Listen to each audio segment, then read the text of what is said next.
What would you do if your family tried to claim your most prized possession as their own? In today's story, the protagonist's choice is a masterclass in how to handle it. 28 years ago, my wife, Elara, and I poured our combined life savings into what we affectionately called the castle. Most of that initial investment came from an inheritance after my father's passing, a significant sum that allowed us to dream big.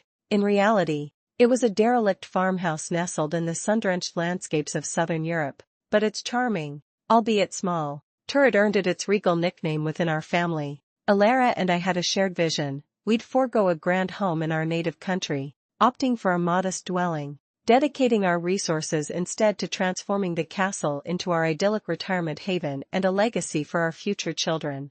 It was a labor of love that spanned years, finally reaching completion around the time our eldest, young Leo, was born. It wasn't a sprawling estate by any means, just 5 comfortable bedrooms and a small, inviting pool nestled within the gardens, but for us, it was paradise found. We'd always extended an open invitation to our loved ones, allowing family and friends to use it whenever their hearts desired. Every summer, without fail, we'd pack up our bags and spend our family vacations there, creating countless cherished memories. Our only, unwavering stipulation, a rule understood by all who graced its halls, was that the master bedroom remained off-limits. It occupied the majority of the 3rd floor, with the other bedrooms neatly arranged on the 2nd. This wasn't just any room. It housed a significant portion of Elara's and my personal belongings, and more importantly, it was the sanctuary we had shared for over 2 decades. The recent Zoom engagement party for my niece, Clara, was a lively affair. When the inevitable question of wedding plans arose, Clara, her face alight with excitement, declared that she and her fiancé had actually been planning to ask us if they could host their wedding at the castle. I was, to put it mildly, taken aback. My initial instinct was to outright refuse, but I held back, not wanting to dampen their celebration. I lightened the mood with a jest, pointing out that it would have to be a rather intimate affair, as the gardens would comfortably accommodate no more than 25 guests. Clara, however, simply gushed, revealing she had already meticulously planned everything. Canopies, she envisioned, would be erected in the sprawling field nearby, a field we, crucially, did not own.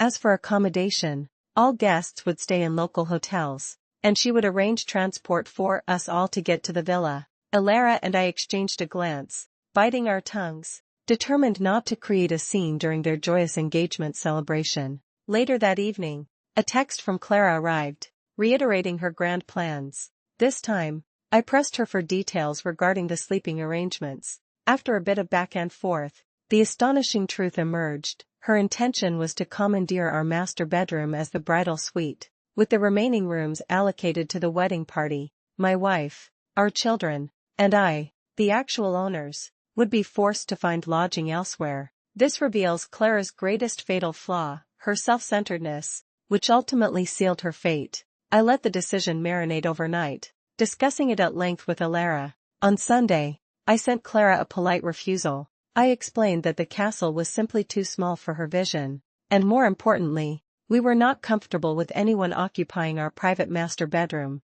Both Clara and my sister, Amelia, immediately erupted. They accused me of sabotaging Clara's wedding, asserting that she had always dreamed of marrying at the castle. Amelia went so far as to claim that because I had used my inheritance to purchase it, the castle was family property, an utterly preposterous assertion. This is where the situation escalated, and a wise observer online, known as Catan de Danger, accurately pinpointed the absurdity of their demands, stating, "Although I don't think it would be the end of the earth to accommodate them, the fact they expect you and your immediate family to rent hotel rooms to attend a wedding in your property is ridiculous." Furthermore, they astutely added, "Also, all these plans hinge on her getting access to property that you don't own to host canopies." They even highlighted, "And not to mention that she will need access to the castle ahead of time to set up all the vendors and do walk-through.